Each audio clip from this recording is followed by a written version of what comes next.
kills. Both heroes very tanky. Stinger in trouble, has Cookie available. Has to use it defensively though. And that's been the story of that top lane for them as bottom Whisper getting gone on. Pops the Fairy Fire, still a stick to play around with, but that Purifying Flames, Insania has hit level 3 and the magic burst damage comes out thick and fast from him. Schofield into the tree line, but Mickey Insania tracked back onto him. Fortune's End and the final touches of damage coming. They can't block the roll though. Schofield creates a bit of a gap between him and the Liquid members, salves up, and he will be all right. Insania was out of mana. If he has Purifying Flames, that's another kill. Once they hit level 3, there is so much kill potential in this lane. One bit of a misplay. Suddenly they hit level 2 faster than you. They hit level 3. It's ton of damage. Oracle, this is okay. He's gonna get go on. Yeah, roll into that split earth. Finally a bit of revenge for Beastcoast, it looks like. As Insania brought to his knees by that last rank. But that's all right, Mickey. He's going to be able to farm away under his tower. The job is done by Insania, and he'll be able to return to one of the lanes. There's a Cookie on a creep, catches Tiger, but K1 can't stick on the target. And now in a situation where Oracle just died, could TP mid. Yeah, does so. TP's mid to refill the bottle, then can make the walk back down to bottom. So Sumail's lane, Tiger killing off Stinger up at top. This lane top is going so well for Team Liquid. They are getting the earn charges, another 2 available. They also have a sentry ward, so they unblock the big camp, can keep pulling it. Schofield on a mid lane. The ulti. Chris Luck puts the poison onto the TA. Good kick across, but Insania's here to save the day for Sumail. Doesn't look like he's going to be dropping there through the heals and the Fate Edict. Has a bottle after all that damage is gone, plus a Fairy Fire if he needs to work with it. This is something that we mentioned, like a lot of counter picking for themselves. Sumail might be in trouble now. Another kick across. Insania's still here, yeah, dispels everything off. Gets the heals going back onto Sumail, and great positioning there. I mean, it comes in, refills the bottle, sticks around, and they know that Earth Spirit had rotated, so Mickey not under that much pressure from the Leshrac in the meantime.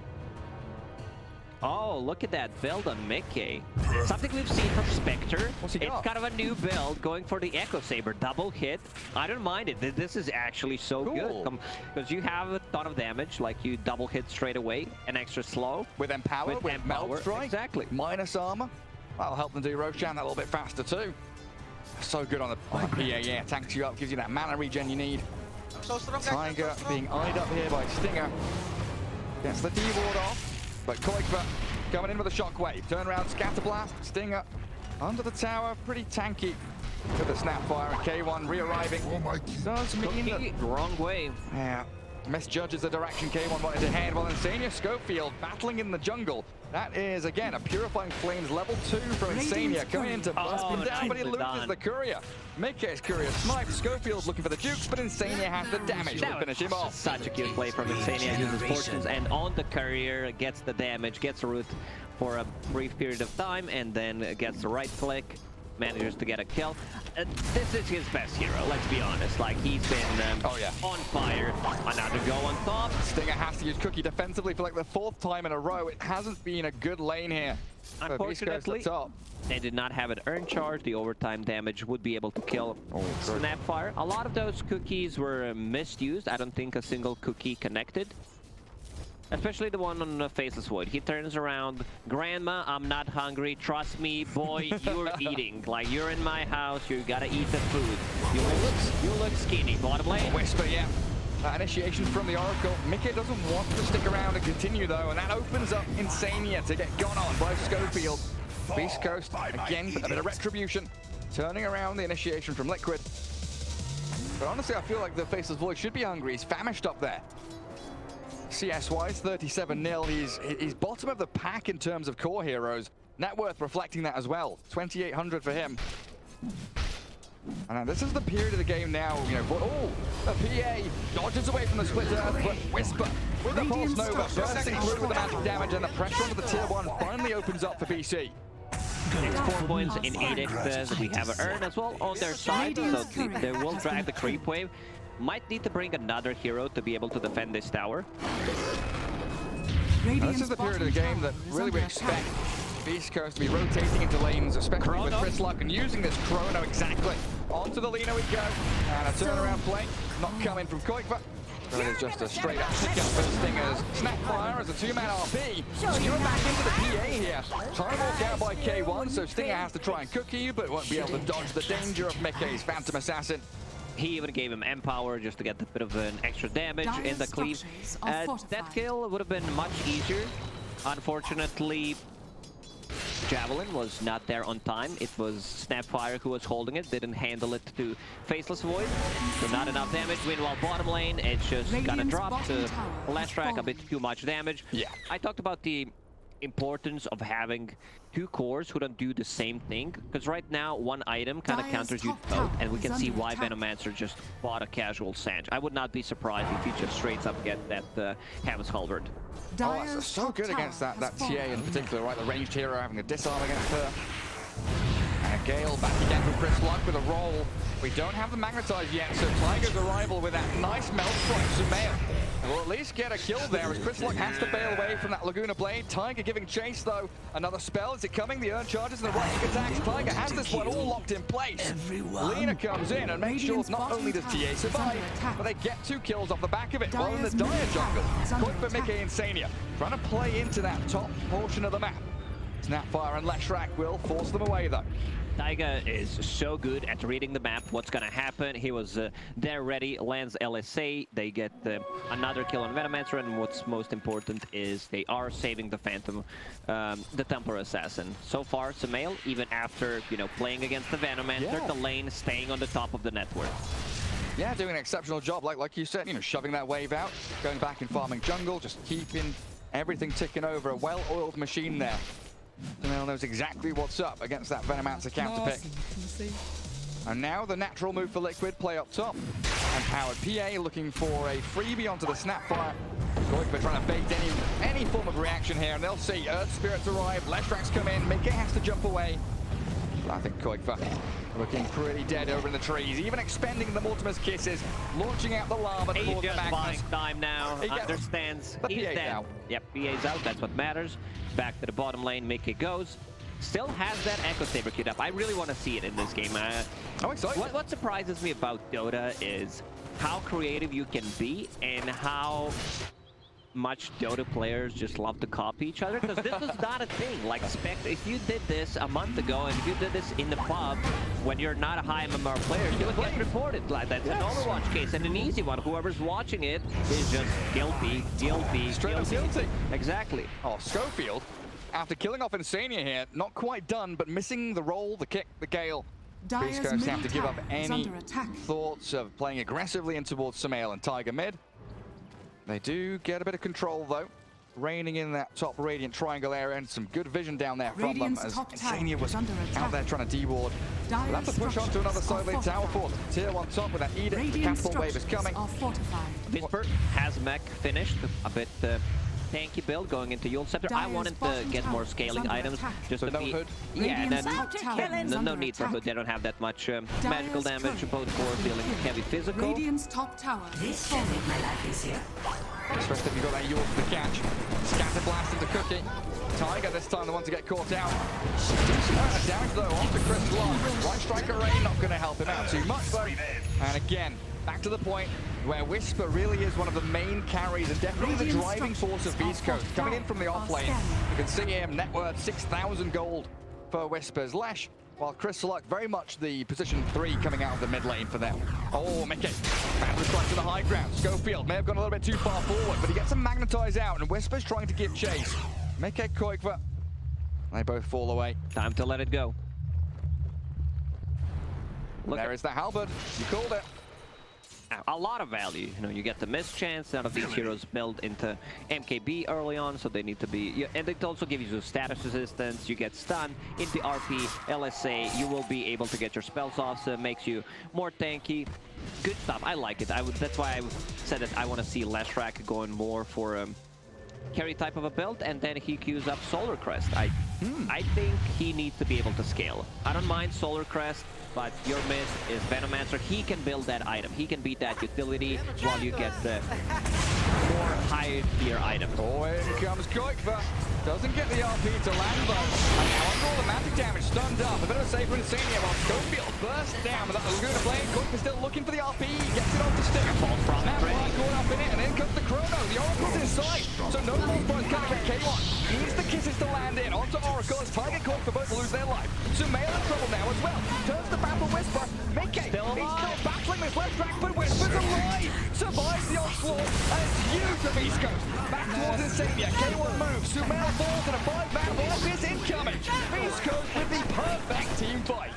Oh man, full team wipe, 14 minutes in. They only needed to use the buyback on Earthgrid to get that a bit of an extra control. And this build on Leshrac allowing him to survive. He just got 2,000 gold pretty much from that fight. That mech magic wand, a casual bracer, holding onto the raindrop. And they get the tower. A lot of overtime damage. Like Insania, he can't be everywhere. He can't be using the Fate's Edict on everybody because there's a ton of magical damage. Earth Spirit like deals stun. Urn of Shadows. He also tried to go for Veil. That's what he had queued up. Okay. But he had to buy back, so we'll need to farm a bit more gold. Let's see what Lesh decides to buy. He goes for full Guardian Greaves, which I don't mind. You know, just dropping below 20%, and then you have extra armor for everybody. Yeah, the armor's so big. So looking at the state of the game now, you know, that's a great fight for Beastcoast. Well, as Target gets gone on a little bit, but yeah, TP reaction there, and Beastcoast not pushing their luck. Yeah, Beastcoast, they need these fights to go well, right? Because scaling into mid to late game, you are afraid of Liquid's draft with the Magnus and Power, the PA, TA, and even the Lina scaling into mid to late game. How many more fights do Beastcoast need to go that way to actually shut this one out? This is their momentum. If they take another good fight, not at the bottom part of the map, but if they take it to, let's say, somewhere around the road bit, they could easily transition that. I don't know if they can defend this. Even without the Chronosphere, Beastcoast still putting a ton of pressure on the map. You can see Insania, he was trying to get some wards up, solo smoking into the enemy jungle, set up the vision. They want to be able to play the top part of the map. Yeah, take that control, like you say, around the Roshan. Make sure that Beastcoast can't maneuver that momentum into something bigger. There will be a free tier 2 for them. It's a very small map they're playing right now, though. 4 or 5 heroes all grouped between that mid and bot lane. While Liquid do get to spread their wings a little more. Sumail still up at the top of the net worth, farming away freely. They also had that PA clearing out the top lane and all of the jungle camps. But would you believe it? Beastcoast are going high ground. 16 minutes in, they've got a catapult, level 4 edict, forcing Liquid at least to come back and TP, but they've got to be wary. They have to back up. Gary, they're going high ground with only 3 heroes. Faithless Void is at the triangle. Earth Spirit just chilling top, and the Team Liquid, they don't punish this. They're struggling to break past the Plague Wards. Benno puts down some Plague Wards, Liquid can't really move forward. And yeah, you're right, K1 just farming back in the Ancients, as is SNY very nearly completed. It's not just that they have 2 heroes who love to be at the same spot. They have a third one, Magnus. He also needs to get some farm. He has almost enough gold to buy a Blink Dagger, so at least that's good. But all 3 heroes want to be in a triangle farming. And one part that we didn't discuss is whenever you have Templar Assassin, she gets the priority of getting the Desolator. So Templar Assassin needs to find her way to itemize. I love the Seiko Saber. We talked about it. Next item seems like it's gonna be Basher. Okay. A bit more control. So not going to go for the BKB then, because TA is going for 1, and usually when we've got these 2 kind of cores, you want that synchronization of double BKB, go team fight together. Might still swap things around. I don't think damage is the issue. Once you're empowered, you need levels. You have a level 2 coup de grace, so that's where the damage is going to come from. We'll buy Mithril Hammer, see what happens, how the next fight is going to be played out. And maybe the full process there is, if we have BKB on TA, we'll have False Promise for the PA, and we can kind of branch out and spread things that way. As Liquid, like you mentioned, that ward over in that top jungle. Scouts out, nobody there. Top lane's pushed in. R3-man. RP comes in. The cookie back, Lost Breaker there, but the kisses, it's all too late for Beastcoast. They've been slaughtered. Chrysalis done. In comes K1. The Chronos, the Oracle, catches up the PA2. Whisper's damage is still going through. Sumail, the turnaround stun for Lost Breaker sure is there, but he pops out after the fall. Whisper is not dying. So big for Liquid from Beastcoast. They strike back with an ulti-kill on Whisper. Oh my god, the damage coming up from Whisper in that fight. Even though they landed a 3-man RP, huge chrono frame from K1 just to cancel the whole fight. Cookie and full Snapfire ulti on top of it. Whisper, I think the item build is actually what's winning them the fight, because he bought that earlier Bracer, bought that Raindrop, Magic Wand, transitioned into mech, now has full Guardian Greaves, and if he didn't have that medallion, maybe, you know, if he had an Ogre Axe, outcome would still be the same, but tanking up, realizing where most of the damage is going to come from, it's just physical. You know, both cores, they've been dealing some heavy right clicks, going into medallion. And his Pulse Nova was on the entire team fight, like in the chrono, onto 2 or 3 heroes. Oh man, that counter initiation, it looked so good for Liquid. Yeah, we're gonna see that again, and then Cookie on Oracle in the back lines actually connects. We're gonna see K1 coming from the side, catches 3, beautiful Chronosphere. That damage over time. The Magnetize, the Pulse Nova. Man. And you can see Guardian Greaves. And now the jump into mid. Oh, Schofield. Pays for his insolence this time around. Blasted by Sumail and Tiger. Lashrak even went for armor talent, which I really like. You know, it's all these small pieces are coming together, going into Heaven's Halberd. Man, I'm loving this team. They just have such a good grasp of understanding like what needs to be done in this specific situation. And it does, like you say, it does need to be done, right? These are all the right moves that have to click into place for Beastcoast, because you are still contending with this Templar Assassin scaling, the PA with the Empower, the ability for Liquid potentially to hold high ground. First Aegis here for Beastcoast should be able to gather them up. Some more map control though. You know, this outpost being grabbed, maybe a couple of tier 2s, and choke out the map to make sure that you don't get the full efficiency from that empowered PA. Cookie, just to close the gap, he's gonna have another time walk available in 2 seconds. Not gonna chase. Well, Chris Luck. But Chris Luck slithering across, look at him go. The sluggish Venomance has suddenly turned into a speed demon. Dire's top tower. Gary, what's the worst feeling for you in Dota? When I'm a hero, like literally, like I'm a Medusa or a Necro, a Crystal Maiden with no boots, 15 minutes in, I'm undying and I'm just walking around thinking I can walk there and go here and I can't do it. Thoughts, going high ground. Chrono available. They've got kisses too. Everything at their disposal. And K1 with a chrono. Straight off to the Oracle. There's the kisses. Leaning out the second focus. Beastcoast move into this tier 3 in the Radiant base. 2 snipe outs. The buyback force from Insania. But the defense not coming from Liquid. Templar Assassin, PA, they're going to come back and try and defend as the missed skewer. Koikman trying a sneaky play there with his blink forward, but K1 focusing onto the barracks. Disarmed by the Fate's Edict for now. But that's Whisper you have to deal with that Diabolic Edict shredding through your buildings. Melee Rack's about to fall. In comes a PA, but the Poison Nova and the Pulse Nova's everywhere. Cookie misses, but Mickey has to jump away to safety. Beastcoast playing what they needed. Barracks down. And there's no reason to stick around here and push any harder. They know that Liquid are on the back foot. That's what they came for. K1 will TP mid, clean it up. They still have Chrono, they still have 2 minutes left on that Aegis, so they could run down the mid lane once again. To go back to what's one of the worst feelings for me is missing the first creep when I'm in the lane. Oh, yeah. And also whenever I have off laner or a mid laner who can potentially hold Philosopher's Stone while I'm playing position 4. Oh. There we go. Who's holding it? Venomancer is holding it. Like Tinker, Zeus, these are the mid laners that, you know, love to have him. True. For the off laners, Darkseer potentially can hold it. Where's the free money? Can't get it. Sad times. So what's the move for Liquid here? Is it a waiting game for them? They need to wait, yeah. They definitely need to wait for Roche. Oracle bought back in the previous fight. If they catch a glimpse of him, Earthspirit will just run in and try to get the spells on him. It's a very hard game for Insania. There's so much chaos. The longer you wait, if they park outside your base, the harder it's going to be to fight. Venomancer, Edict, you don't have a glyph available. Like Venomancer just putting down those plague wards makes it almost impossible also for Koikwa to jump in. We've seen he try to go in, miss the skewer, and here they are, knocking on your tier 3s again. Yeah, the fact that K1 is constantly hunting for it does get the skewer done. Good play from Liquid to take the Aegis. Kisses looking to try and distract and scatter Liquid around, but the Yules into LSA Melt Strike. The damage on the K1 with a Laguna Blade Shockwave, but he time walks literally all the damage away. And Mickey, he jumped in aggressively. He needs the false promise to get him out of there. Beastcoast have been held for now. They still have RP to toy around with here, Liquid.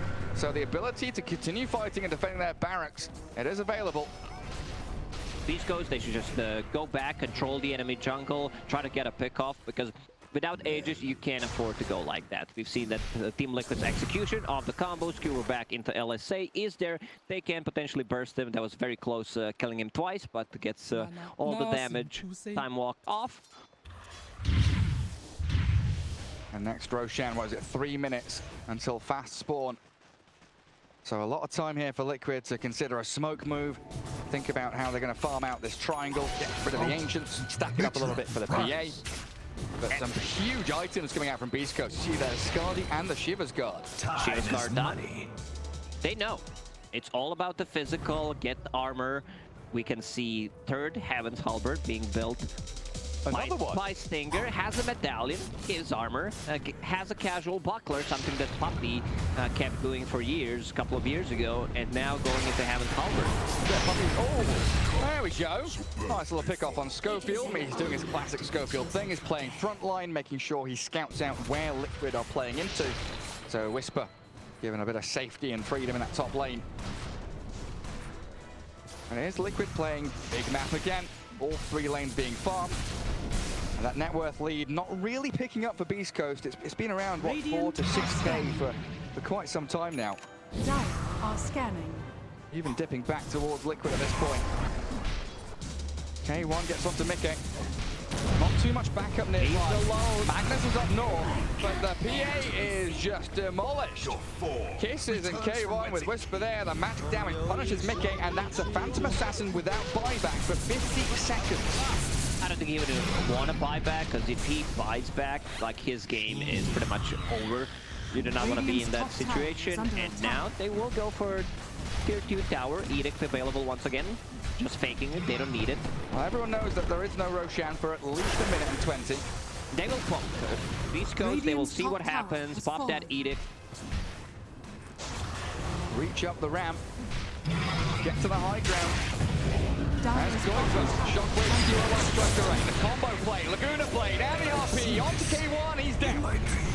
Beautiful execution from Liquid, and now with the Yule Staff to Light Strike, Whisper caught out. The minus over from Sumail, bursting him down. Goiva jumped in, he's going to be saved up by the Oracle, and Beastcoast held in their tracks. Sure, you kill the PA, but you start to contend with the TA. And Goiva, boy, he tried to go in and down. Shockwave Skewer once more. Another one. Really well played by Goiva, setting it up on a Chris Long with a 2-man stun from the leader. Liquid are holding. Beautiful out onto the Venomancer, and 3 kills in a row. Gorgeous execution there from Team Liquid. They execute the combo once again, pretty much perfectly. Goiva spot on. Poikwa, Poikwa on the mid lane looked great. Poikwa on the off lane looks more amazing, to be honest. Like, this feels just like a natural lane where he should be playing. And we can see RP further away, no one can get close, can't help him out with the stun. Fast forward, just good overall understanding where everyone needs to be at. And then finds Chris Lock on the back end as well. Really, really great execution from Koikva. And of course, the positioning and setup from Liquid, it was all predetermined. They knew what was coming.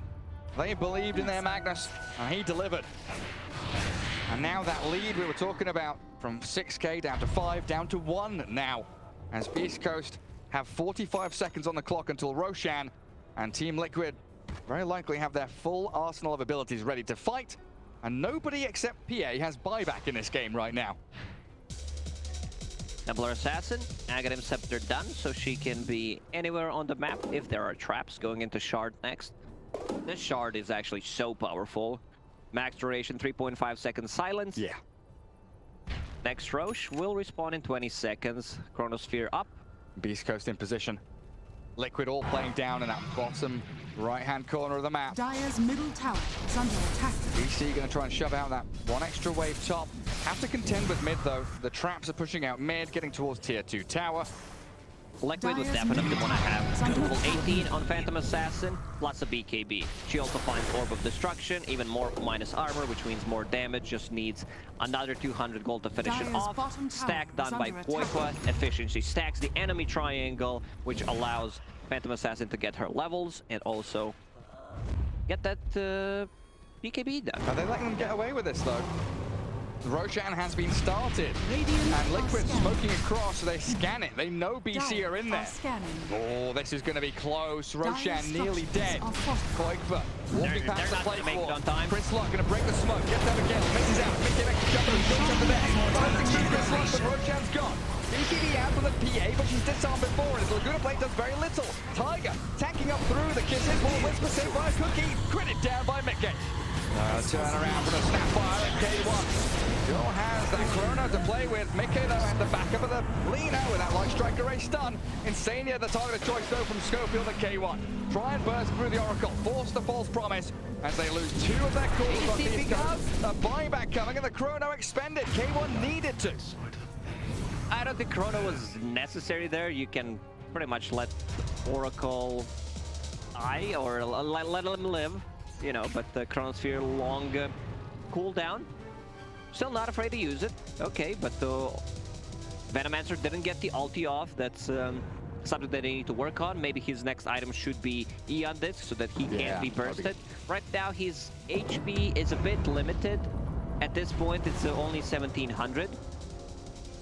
But it's interesting, right? Because Roshan was grabbed by Beastcoast, but you consider that a team fight loss for them. Liquid came out on top in terms of execution, killing off heroes, but they do have to worry about the next push that they have to deal with. Aegis on the Void, they had Cheese and Shard as well, right? He got everything. Didn't have it straight away because he was very afraid of swapping his items in the middle of a fight. Now has that Shard, so he can rewind back if he doesn't like it.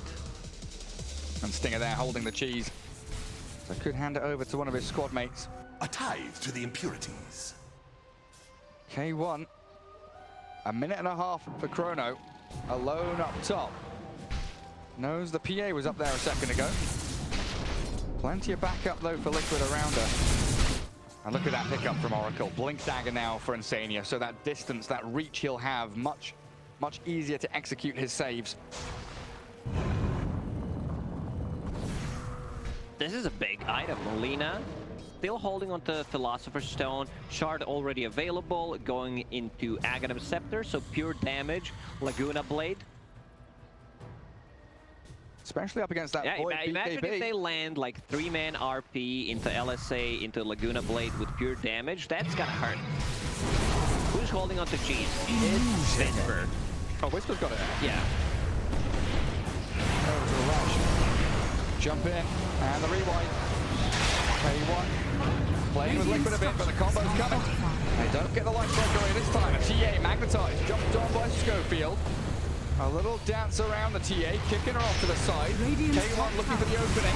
Doesn't have Chrono for 20 seconds though, so instead goes towards Tiger, looking for dashes. Disarm comes, and there's the metal of the minus armor. Tiger will be able to skip back towards the fountain, and Schofield required to buy back to try and finish off these barracks. A few more hits there for the ranged one, it looks like. BKB's already used, so they need to reset. That was a nice pushback from Taiga with the Psychic Headband. Void goes on him, look pretty dead unless Insania saves him. No need, like the communication from Team Liquid, they're not overlapping their abilities. They're really getting the maximum out of it. Still, they need to be very careful about that skewer into LSA combo, because there is not a single save ability. Possibly Cookie, Invisibility. but you can't put yourself in such a bad spot. Most likely you're gonna die. You overstep. Wait, what? Change things. The die back on Earth Spirit, but a Chrono! In comes K1, Whisper with the damage. Absolutely pumping it towards Liquid. They're not going to kill yet. Schofield will be the first to fall. Tiger finally burst down as the false price on Sumail. 5 minutes space for the TA, but the focus from Beastcoast, the 2 supports. Insania and Tiger both down, and now Mickey is isolated. All out on his lonesome. Great chrono from K1. He caught 4 people inside. Whisper a bit early with the stun. Still, they managed to kill 3 heroes. Earth Spirit is just their, sacrificial goat. We're gonna send them in. You go in, do your job, scout things for us. We don't care too much whether you live or die. And now they're knocking once again on the tier 3. Here we go, but there's no stun to follow through. So K1, BKBs and Time Warps. And really, the brunt of the damage here going onto the buildings from Whisper and K1, focusing down the barracks, whittling away at the structures of Liquid. 2 melee racks surviving for now, top and mid lane. And they still have Aegis here for 14 seconds, but it means that K1 and Beastcoast not comfortable continuing to push or to fight. And here it is, Lacoste. That huge chrono into them. And yeah, split Earth used quite early on, but that pulse nova damage takes them down to all like half HP as the fight properly kicks off. A bit of a panic mode, but I understand. He's not caught inside the Chronosphere, one of those feels good moment, and then just follows it up. Ulti still running, dealing the damage on top of Diabolic. 3 Heaven's Halberd done on Beastcoast. Even Snapfire has it right now. TA gonna have an absolute nightmare of a time. What about the other assassin? The Phantom Assassin, yeah, I guess they could put one on her. Incredibly potent itemization from Beastcoast.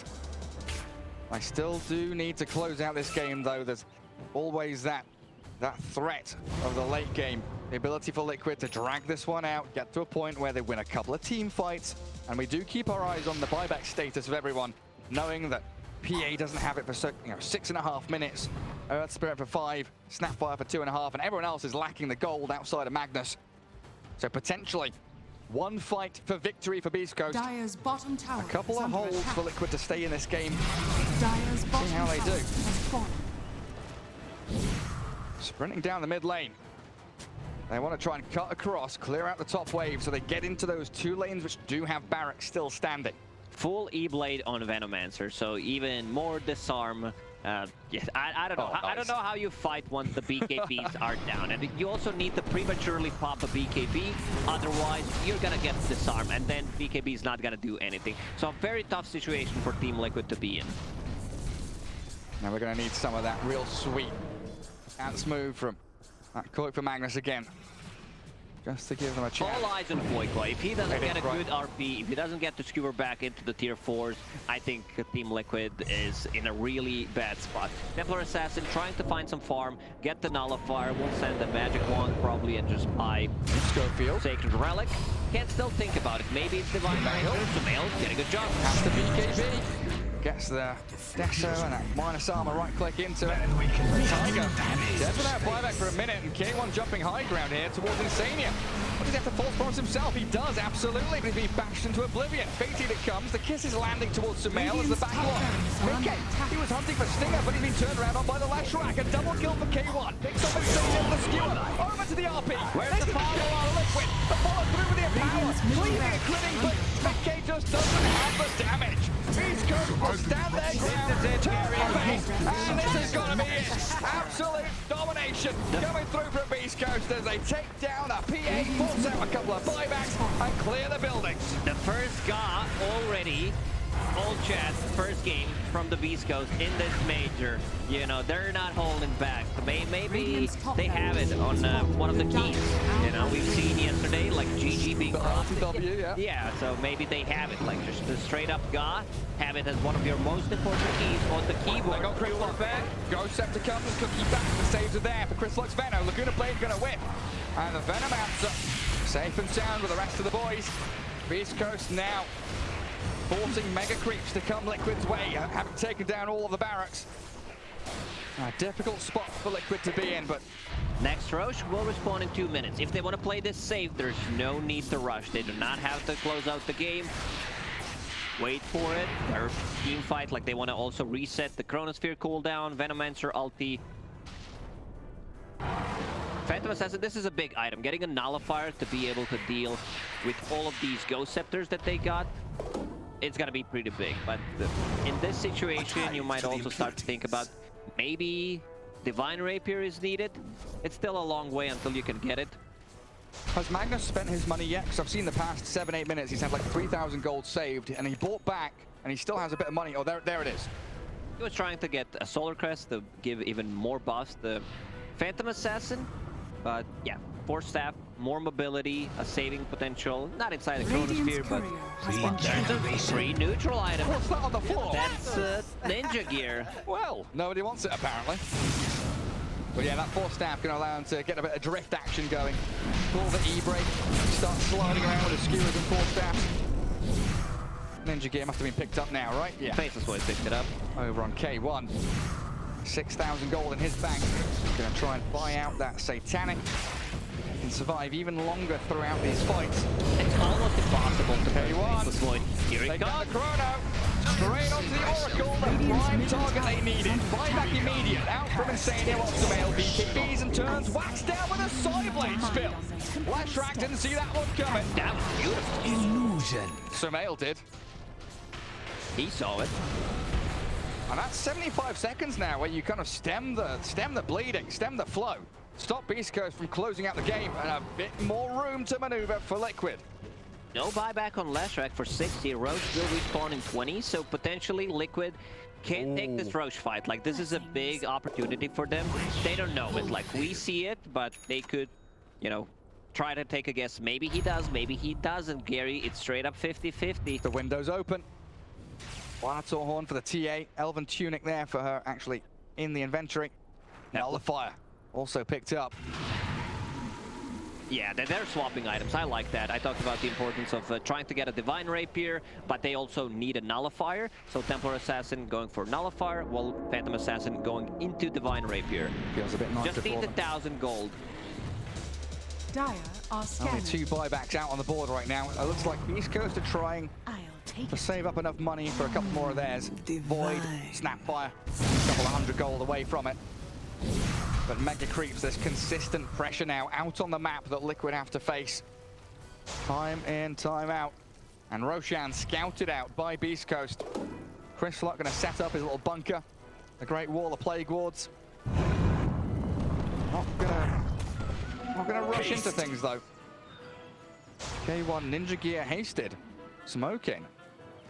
Doesn't have chrono. He's just gonna clear this mid-wave.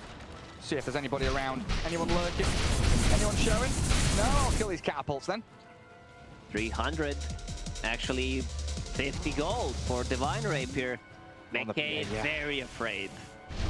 Like, he's sending out Illusion Escape Illusion to try to farm it. Let's see if he can get it. He gets some last hits. Right now, just auto-attacking, but that will do the trick. Nope. Still didn't get it. Finally gets it. Second shot. Flashback. Split Earth landing onto Roshan as it claimed up by Beastcoast. Cheese for Whisper. Aegis on K1. And potentially that final nail in the coffin for Team Liquid here in Game 1. The lead has been mounting. And Beastcoast looking I like for that one final move. Beastcoast, they were thinking, who do we give Aghanim Scepter to? It's gonna be Earth Spirit. So, Enchant Remnant. So good. Great save. Great way to initiate as well. And he's always the one rolling in deep, so he can even save himself and surf away. Radiant's If he middle does get tower caught is out, under or attack. we see that RP plane could be the defensive saving hero this time around as they do get a catch. Bursting through Schofield, and he yawns up the Faceless Void, so TA and the Chrono not really being hit here. They've got the false promise out of Liquid, and Chris Luck running back in towards Sumail. They're trying to put damage on him through the false promise. Insania being focused by K1. Light Strike Array holds the Faceless Void back, while PA chasing back Whisper, but TA's gone. The damage was enough, and Tiger found on the left-hand side. Now you've got no execution from Liquid. 3 heroes dead with no buyback, and Beastcoast looking for your tier 4s. It's 2 versus 3 with the Divine Rapier. Playing it like this Faceless Void is too taking to kill. 4,000 HP. He's straight on top of them. I mean, they're jumping here from Mickey. It's a lot of damage on Whisper, but they've got Ghost Scepters, Eon Disc, Cookie Stun, catch out Mickey's PA. Tries to get back onto Whisper, but they've got the cheese and the fountain diving from K1.